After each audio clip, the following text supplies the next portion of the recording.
I still remember the exact moment my life split clean in two, like a cracked windshield you try to ignore until the whole thing spiderwebs. It was a Tuesday morning in Columbus, nothing special. I stopped at a gas station on my way to work, grabbed a burnt coffee and, almost as an afterthought, bought a lottery ticket. I didn't even check it that night. Truth is, I forgot about it completely. Between my job at a small logistics company and trying to keep things steady at home with my wife, Lisa, life was just routine. Bills, dinners, the occasional argument about nothing that somehow became everything. 3 days later, I found the ticket crumpled in my jacket pocket while doing laundry. I almost tossed it in the trash. Almost. Instead, I scanned it with my phone. And that's when everything changed. $300,000. At first, I thought it was a mistake. I scanned it again. Same result. I checked the numbers manually, hands shaking like I'd just downed 3 shots of espresso. It was real. I sat there on the edge of the bed, staring at that tiny piece of paper like it might disappear if I blinked. My heart was pounding so loud I swear it echoed off the walls. 300 grand. Not millions. Not life of luxury money. But enough to breathe. Enough to fix things. Enough to change everything. And that's when the thought crept in. Don't tell her. I don't know where it came from. Maybe it was the way Lisa had been distant lately. Or the way every conversation seemed to end in frustration. Or maybe it was something uglier, something selfish. But the idea stuck. What if I just kept it to myself for a while? Just until I figured things out. I told myself it wasn't lying. Not really. Just waiting. That was the first lie. And I had no idea it was about to cost me a whole lot more than $300,000. The first thing I did wasn't celebrate. It wasn't even close. I took a day off work, drove downtown in Columbus, and walked into the lottery office like a man trying not to look like he had something worth stealing. My palms were sweating so bad I had to wipe them on my jeans before handing over the ticket. The woman behind the counter smiled like she'd seen this 1,000 times before. "Congratulations," she said. Just like that. No fireworks. No confetti. Just one word that somehow felt heavier than anything I'd ever heard. A couple of signatures, a few forms, and it was done. After taxes, it came out to a little over $200,000. Still more money than I'd ever had in my life. I walked out of that building with a check in my hand and a knot in my chest. Because now it was real. And I still hadn't told Lisa. That night, I acted like nothing had happened. Same dinner. Same small talk. Same quiet tension sitting between us like an uninvited guest. She barely looked at me. "Long day?" I asked, trying to sound normal. "Yeah," she said, not lifting her eyes from her phone. That was it. No follow-up. No interest. And for the first time, instead of feeling hurt, I felt justified. "See?" I told myself. "This is why you didn't tell her." Over the next few weeks, I started moving carefully. Quietly. I opened a separate account at a different bank. Not because I was planning anything shady, at least that's what I told myself, but because I wanted control. For once. I paid off my car without saying a word. Lisa didn't even notice. That stung more than I expected. Then I fixed the leaking roof. Told her I got a small bonus at work. She nodded like it didn't matter. Everything I did, I watched her reaction. Or lack of it. And slowly, something shifted inside me. The money wasn't just money anymore. It became a secret. My secret. The only thing in my life that felt like it actually belonged to me. But secrets, they don't just sit quietly. They grow. One evening, I came home earlier than usual. I remember the sun was still out, casting that warm golden light across the street. It should have felt peaceful. Instead, something felt off. Lisa's car was in the driveway. But the house was too quiet. No TV. No music. Nothing. I stepped inside, trying not to make noise, not because I expected anything, but because something in my gut told me to be still. And then I heard it. A laugh. Not loud. Not obvious. But not meant for me. It came from the backyard.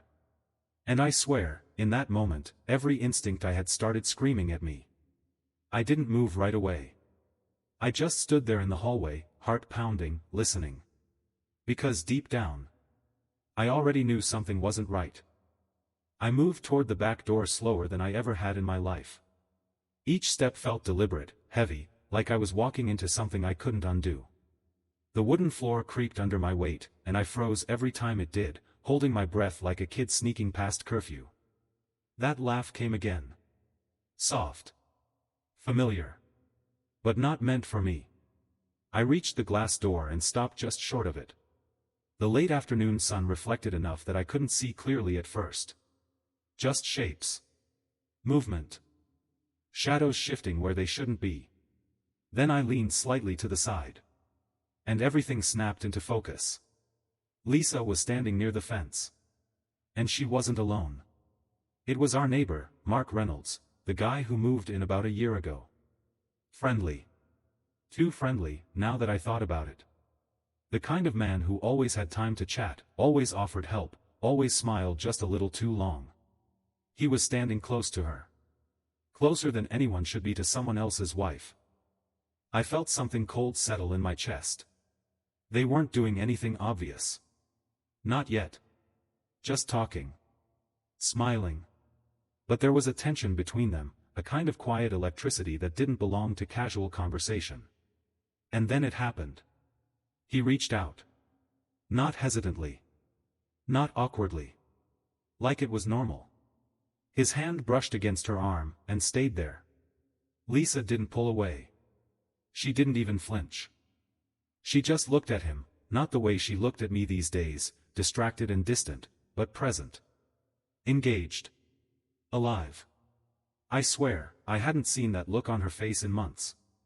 Maybe longer. My first instinct was to burst through the door. Yell. Demand answers. Make it stop. But I didn't move. Instead, I stood there, frozen, watching my own life play out like I wasn't part of it anymore. And then he leaned in. It wasn't fast. It wasn't forced. It was slow. Certain. Like something that had already happened a dozen times before. And Lisa, she didn't stop him. Their lips met like it was the most natural thing in the world. And just like that, every doubt I had, every excuse I'd been building in my head, collapsed. Gone. Replaced by something raw and sharp and impossible to ignore. I didn't feel anger at first. That's the strange part. I felt clarity. A cold, quiet understanding settling over me. Because in that moment, standing in the shadow of my own home, holding on to a secret worth $200,000. I realized something. I wasn't the only one living a double life. I didn't confront them. Not that day. Not the next. I wish I could tell you I stormed outside, that I yelled, that I demanded respect like a man who had just been betrayed. But the truth is, I stepped back from that glass door like it had burned me and walked quietly out the front of the house. I drove for hours around Columbus without really seeing the road. My mind kept replaying it, the way she looked at him, the ease of it, like it wasn't new. Like I was the outsider in my own marriage. By the time I came back, it was dark. Lisa was inside, sitting on the couch, scrolling through her phone like any other evening. "Hey," she said casually. "You're late." Late. That word almost made me laugh. "Yeah," I replied, tossing my keys onto the table. "Work stuff." She nodded, already halfway back into whatever was on her screen. And just like that, we both lied to each other in the same room. That night, I didn't sleep. I stared at the ceiling, listening to her breathing beside me, steady and calm, like nothing had changed. But everything had. By morning, something inside me had shifted. If she could do that. If she could stand in our backyard and kiss another man like it meant nothing. Then maybe the rules I'd been living by didn't apply anymore. And that's when the idea formed. Not out of anger. Not exactly. Out of something colder. Control. I still had the money. She didn't know. And now I knew something she didn't think I knew. We were even. Or at least, that's what I told myself. Over the next few days, I started paying attention. Really paying attention. Patterns started to emerge. She'd go run errands around the same time every afternoon. Her phone was suddenly always on silent. She smiled more, but never at me. And Mark Reynolds, he suddenly had a lot of free time in his backyard. I watched from windows. From the car. From small moments that added up to something undeniable. It wasn't just a one-time thing. It was ongoing. Comfortable. Routine. That hurt more than I expected. But instead of breaking me, it hardened something. I started making my own plans. Quiet ones. I met with a financial advisor across town. Told Lisa I had extra hours at work. I moved part of the money into investments. Safe ones. Smart ones. For the first time in years, I was building something. Just not with her. And then one afternoon, I did something I never thought I would. I walked over to Mark's house. Knocked on his door. He opened it, surprised but smiling. "Hey, man," he said. "What's up?" I looked him straight in the eyes. And smiled back. Just thought I'd come say hi. Because if there was one thing I understood now, it was this. If I was going to survive this, I needed to stop being the guy who didn't know what game he was in. Standing on Mark Reynolds's porch, I felt something I didn't expect. Calm. Not anger. Not rage. Not even jealousy, at least not the kind that makes you lose control. What I felt was colder than that, like I had stepped outside of my own life and was now watching it from a distance. Mark leaned against the doorframe, relaxed, like we were just two neighbors killing time. "You want a beer?" he asked. I almost laughed. "Sure," I said. Because why not? If he could stand in my backyard and kiss my wife, then I could stand in his kitchen and drink his beer. Fair was fair. He handed me a cold one, and we sat out back, his backyard now, just a few feet from where I'd seen everything unfold days earlier. The same fence. The same late afternoon light. The same quiet neighborhood hum. Only this time, I was part of the picture. We talked about nothing at first. Work. Weather. Some local construction down the street. Normal things. Too normal. And that's when I realized something that made my stomach twist. He wasn't nervous. Not even a little. If anything, he seemed comfortable. That told me more than any confession ever could. "So," I said casually, taking a sip. "You been busy lately?" He shrugged. "You know how it is. Keeping occupied." Occupied. I nodded like I understood. But inside, every word felt like a piece of a puzzle snapping into place. This wasn't new to him. And that meant, it probably wasn't new to her either. I stayed longer than I should have. Laughed at a couple of his jokes. Even told one of my own. And all the while, I kept thinking the same thing. You have no idea that I know. That was the power now. Not the money. Not the marriage. The knowledge. When I finally got up to leave, he clapped me on the shoulder like we were friends. "Stop by any time," he said. I looked at him for a second longer than necessary. "Oh, I will," I replied. And I meant it. That evening, when I walked into my own house, Lisa was in the kitchen. Cooking. Humming softly. Like something out of a life we used to have. She looked up and smiled at me. And for a brief second, just a flicker, I saw the woman I married. "Hey," she said. "You're home early." "Yeah," I answered, watching her carefully. "Thought I'd change things up." She turned back to the stove. "Good," she said. And I stood there, leaning against the doorway, realizing something that hit harder than anything I'd seen in that backyard. She wasn't hiding it because she was careful. She was hiding it because she thought I'd never notice. And that changed everything. Because now, it wasn't just about betrayal. It was about underestimation. And I've learned something over the years. You can forgive a lot of things. But being underestimated? That sticks. There's a moment, quiet, almost invisible, when something inside you hardens for good. I didn't notice it right away. It wasn't when I saw them kiss. It wasn't when I sat in Mark Reynolds' backyard pretending we were friends. It wasn't even when I realized Lisa thought I was too blind to notice. No. It happened a few nights later. Lisa had fallen asleep early, her back turned to me like usual. The room was dim, lit only by the soft glow of the streetlights outside our house in Columbus. I lay there staring at the ceiling again, but this time, I wasn't confused. I was thinking clearly. Coldly. And that's when the plan formed. Not revenge, not the kind you see in movies, loud and explosive. Something quieter. Permanent. I got up without making a sound, walked into the living room, and opened my laptop.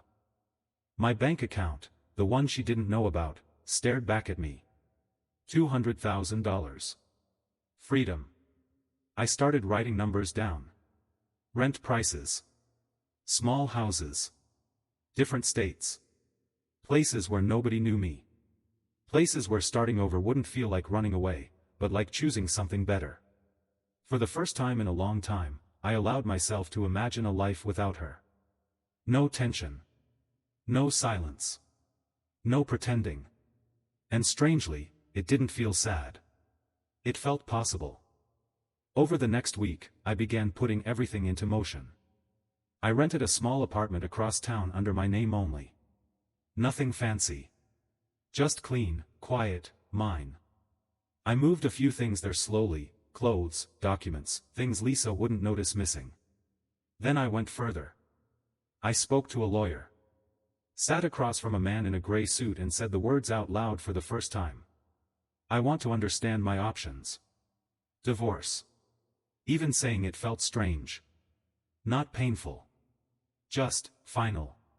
He asked questions. I answered. Calmly. Rationally. Like I was discussing someone else's life. Because in a way, I was. At home, nothing changed. That was the strangest part. Lisa still smiled at her phone. Still left in the afternoons. Still acted like everything was normal. And I played my role. The same husband. The same routine. The same silence. But underneath it all, I was already gone. One evening, she asked, "You've been different lately. Everything okay?" I looked at her. Really looked. And I almost told her everything. The money. The truth.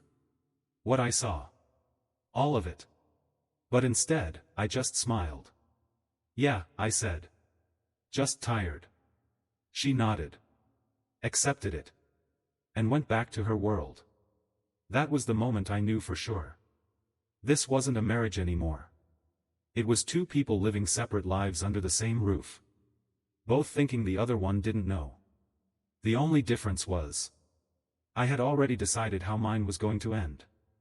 The day it ended didn't feel dramatic. No shouting. No broken plates. No slammed doors. Just, quiet. It was a Saturday morning in Columbus. The kind where the air feels still, like the world is holding its breath. Lisa was in the kitchen, making coffee. Same routine. Same soft humming under her breath. For a second, I stood there watching her. And I thought about everything we used to be. Not the fights. Not the distance. The beginning. Back when we laughed without trying. When a small apartment felt like a castle. When I didn't need secrets to feel like I had something of my own. That memory hit harder than anything else. Because it reminded me. This didn't have to turn out this way. "Hey," she said, glancing over her shoulder. "You're up early." "Yeah," I replied. My voice was steady. Too steady. I walked into the kitchen, leaned against the counter, and looked at her one last time, not as my wife, not as someone I was trying to figure out. But as someone I was about to leave behind. "We need to talk," I said. She paused. Just slightly. Enough for me to see it. Okay, she answered slowly. I reached into my jacket and pulled out an envelope. Set it on the table between us. What's this? She asked. Open it. She did. Inside were two things. Divorce papers. And a printed bank statement. She stared at the numbers first. Then at me. Confusion turned into shock, and then something else. Fear. What is this? Her voice cracked. I won the lottery, I said calmly. A while ago. The silence that followed was heavier than anything we'd ever shared. You didn't tell me, she whispered. I shook my head. No. Why?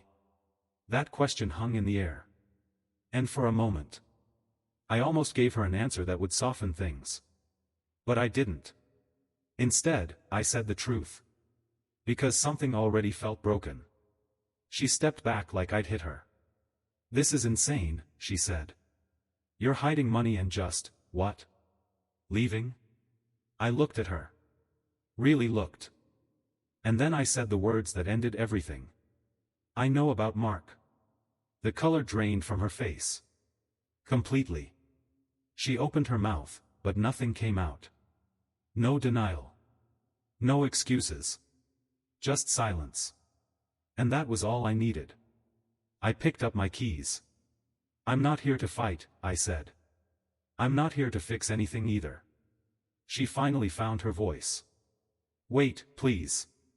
But I was already walking toward the door. Because here's the thing I learned through all of this. Money didn't change my life. The truth did. And sometimes, walking away quietly is the loudest decision you can make. I stepped outside, closed the door behind me, and didn't look back. Not at the house.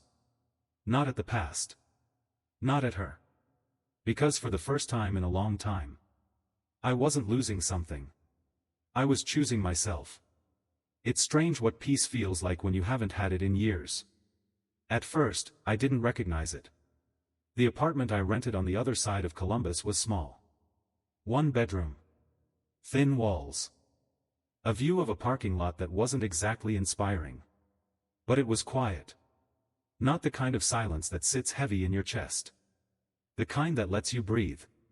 The first night there, I didn't turn on the TV. Didn't scroll through my phone. I just sat on the edge of the bed and listened to nothing. No tension. No pretending. No waiting for the next argument or the next lie. Just stillness. And for the first time in a long while, I slept straight through the night. The divorce process moved faster than I expected. Lisa didn't fight it. That surprised me. Part of me thought she would argue, deny, try to pull me back in, but she didn't. Maybe she knew there was nothing left to fix. Or maybe she realized, like I did, that we had both already left that marriage long before the papers were signed. We spoke only once more. In a lawyer's office. Neutral ground. She looked different. Not physically, but something in her expression had changed. The confidence she used to carry so easily was gone. Replaced by something quieter. Regret, maybe. I didn't think you'd actually leave, she said at one point. I nodded slowly. Yeah, I replied. I know. And that was the most honest exchange we'd had in months. I never brought up the money again. And neither did she. Some things don't need to be said twice. As for Mark Reynolds, I heard he moved out not long after everything came out.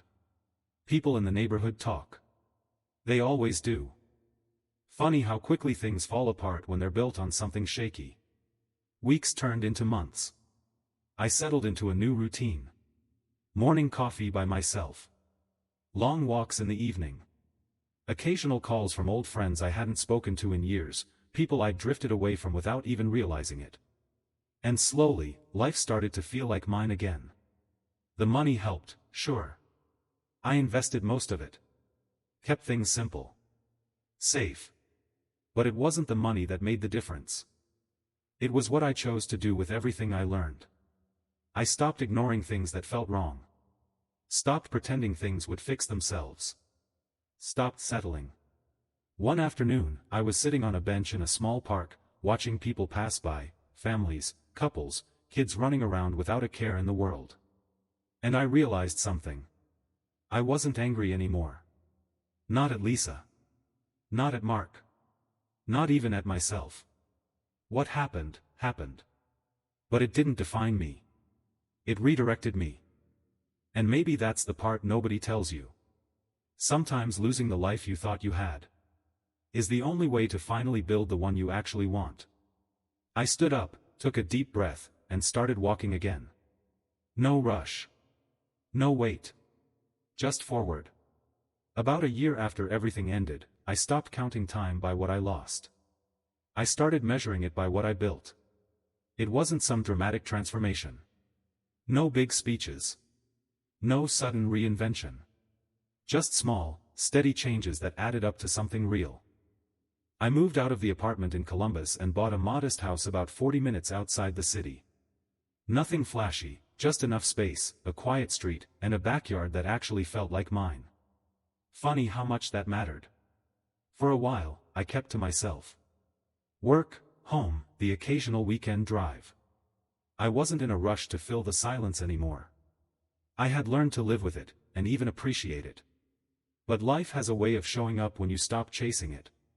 I met her at a hardware store. Not exactly a romantic setting. I was standing in the aisle, staring at two different brands of paint like they held the answers to life's biggest questions. She laughed, just a small, natural laugh, and said, "You look like that decision is personal." I turned, a little caught off guard. Her name was Emily. And something about her felt easy. No tension. No guessing games. No feeling like I had to read between the lines. We talked for maybe 10 minutes. Nothing deep. Just normal conversation. But when I walked out of that store, I realized something strange. I wasn't overthinking it. I wasn't replaying every word in my head. It just felt right. We ran into each other again a week later. Then again after that. And slowly, without forcing anything, she became part of my life. Not as a replacement. Not as a fix. Just as something new. And that made all the difference. One evening, we were sitting in my backyard, the one I had once dreamed about while lying awake in a house that never felt like home anymore. The sun was setting, casting that same golden light I used to associate with something painful. But now, it felt different. Peaceful. Emily looked at me and said, "You've been through something, haven't you?" I smiled a little. "Yeah," I answered. Something like that. She didn't push. Didn't ask for details. And that, more than anything, told me I was exactly where I needed to be. Later that night, after she left, I sat outside a while longer. Thinking. Not about Lisa. Not about Mark. Not about the betrayal or the money or the way everything fell apart. I thought about who I had become. Stronger, maybe. More honest with myself. Less willing to ignore the things that matter. And I realized something that would have sounded impossible to me a year ago. I wouldn't go back and change any of it. Not the win. Not the secret. Not even the pain. Because all of it led me here. To a life that finally felt like it belonged to me. Sometimes people think a big moment, like winning the lottery, is what changes everything. But they're wrong. It's what comes after. It's the choices you make when nobody's watching. That's what defines you. And as I sat there, in the quiet of a life I rebuilt from the ground up, I finally understood something simple. I didn't just walk away from the wrong life. I walked into the right one. There's one part of this story I never told anyone. Not my lawyer. Not my friends. Not even Emily. Because some truths don't change anything on the outside. But they change everything inside you. It happened about 2 months after I moved into my new house outside Columbus. I was going through old boxes. The kind you pack without thinking, random papers, photos, things you swear you'll sort through later. I hadn't touched them since the day I walked out of that old life. Until that afternoon. I was sitting on the floor, sunlight coming through the window, dust floating in the air like tiny reminders of everything I used to ignore. And then I found it. An old envelope. Yellowed at the edges. Inside were photos. Not recent ones. Old ones. Me and Lisa. Back when everything was still real. There was one picture in particular, taken in our first apartment. We were sitting on the floor, eating takeout, laughing about something I can't even remember anymore. But I remember how it felt. Simple. Honest. Ours. I stared at that photo longer than I should have. And for the first time in a long while. I didn't feel anger. I didn't feel regret either. Just something quieter. Acceptance. And that's when the thought hit me. The thing I never said out loud. Not even to myself until that moment. I could have told her. About the money. Back then. Before everything broke completely. Before the distance turned into silence, and silence turned into betrayal. Maybe it would have changed something. Maybe it wouldn't have. But I never gave it the chance. I kept the secret. And she built her own. 2 separate choices. Same ending. I sat there with that photo in my hands, realizing something that didn't feel heavy. Just true. This wasn't a story about who was right. Or who was more wrong. It was about 2 people who stopped choosing each other. Long before anything else happened. And once that stops, everything else is just a matter of time. I put the photo back into the envelope. Carefully. Not like something I was trying to forget. But like something I had finally understood. Later that evening, Emily came over. We sat outside, talking about nothing important, weekend plans, the weather, what color I should paint the fence. Normal life. Real life. At one point, she looked at me and smiled. And I smiled back. Not because I was pretending. Not because I was trying to move on. But because I already had. And as the sun dipped below the horizon, I realized something that stayed with me long after that moment passed. You can carry your past without living in it. You can remember without going back. And sometimes, the most honest ending isn't closure. It's understanding.